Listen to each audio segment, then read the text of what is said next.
సమస్యల పరిష్కారానికై ఏఐఎస్ఎఫ్ ఆధ్వర్యంలో ఈరోజు అనంతపురం జిల్లా గుంతకల్ పట్టణం నందు బీటీ పక్కీరప్ప కార్యాలయం నందు పత్రికా విలేకరుల సమావేశం ఏర్పాటు చేయడం జరిగింది.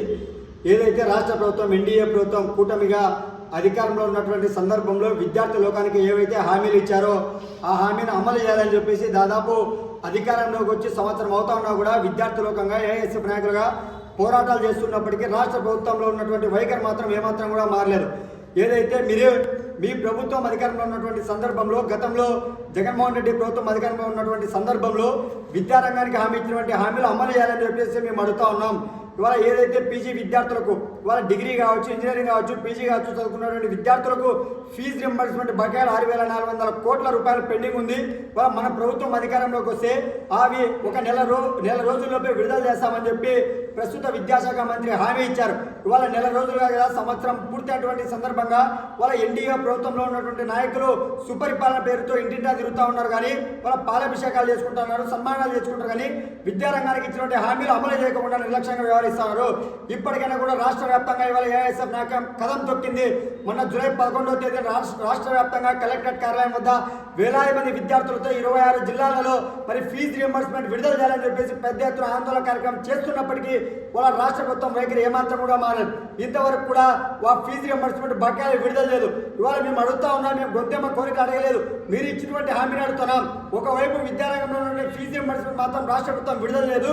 మరోవైపు తన క్యాబినెట్లో ఉన్నటువంటి ప్రజాప్రతినిధులకు, తమ పార్టీ కార్యకర్తలకు ఇవాళ వాళ్ళందరూ కూడా వాళ్ళ చైర్మన్ పోస్టులు, డైరెక్టర్ పోస్టులు, నామినేటెడ్ పోస్టులు కూడా భర్తీ చేయడంలో ఉన్నటువంటి శ్రద్ధ విద్యారంగంలో ఉన్నటువంటి వారికి ఎందుకు లేదని చెప్పి మేము ఏఎస్ఎఫ్గా అడుగుతా ఉన్నాం. ఇవాళ మరోవైపు ఏదైతే యువగలం పాదయాత్రలో ప్రస్తుత విద్యాశాఖ మంత్రి నారా లోకేష్ గారు పీజీ విద్యార్థులు శాపంగా మారినటువంటి జీవో నెంబర్ 77 మన ప్రభుత్వం అధికారంలోకి వచ్చిన వెంటనే రద్దు చేస్తామని చెప్పి హామీ ఇచ్చారు. ఇవాళ పీజీ విద్యార్థులు శాపంగా మారి జీవో నెంబర్ 77 ఎందుకు రద్దు చేయాలని చెప్పి మేము ఏఎస్ఎఫ్గా అడుగుతున్నాం. మరోవైపు ఇవాళ నేటి విద్యార్థులే రేపటి దేశ భవిష్యత్తు తీర్చిదిద్దేటువంటి ప్రభుత్వ హాస్టళ్లలో చదువుకున్నటువంటి పేద మధ్యతరగతి చెందినటువంటి విద్యార్థులు ఇవాళ చాలా మంది ఈ అనంతపురం జిల్లాలోనే 31 మండలాల్లో ఉన్నటువంటి హాస్టల్లో ఇవాళ నేడో రేపో కూలిపోయేటువంటి పరిస్థితి ఈ జిల్లాలో నెలకొంది.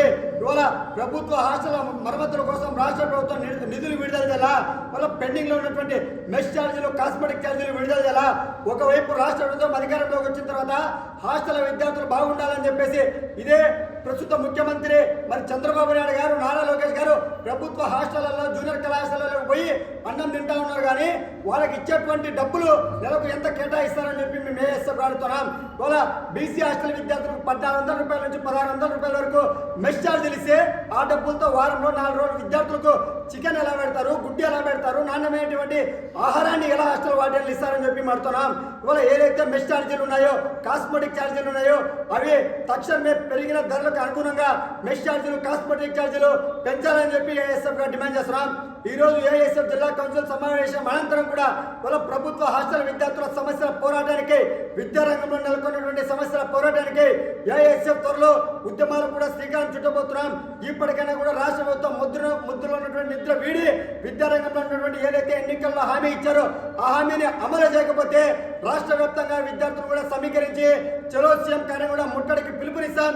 ఇదే విద్యారంగంలో సమస్యలు పరిష్కరించకుండా ఈ అనంతపురం జిల్లాలో ఏ నియోజకవర్గంలో అడుగు పెట్టా కూడా ఈ ఏఎస్ఎఫ్ నాయకులకు ఎక్కడికెక్కడ మీరు ఇచ్చినటువంటి దొంగ హామీలపైన మీరు చేస్తున్నటువంటి సభలలో, సమావేశాలలో ఖచ్చితంగా ఏఎస్ఎఫ్ నాయకత్వం అక్కడికి వస్తుంది.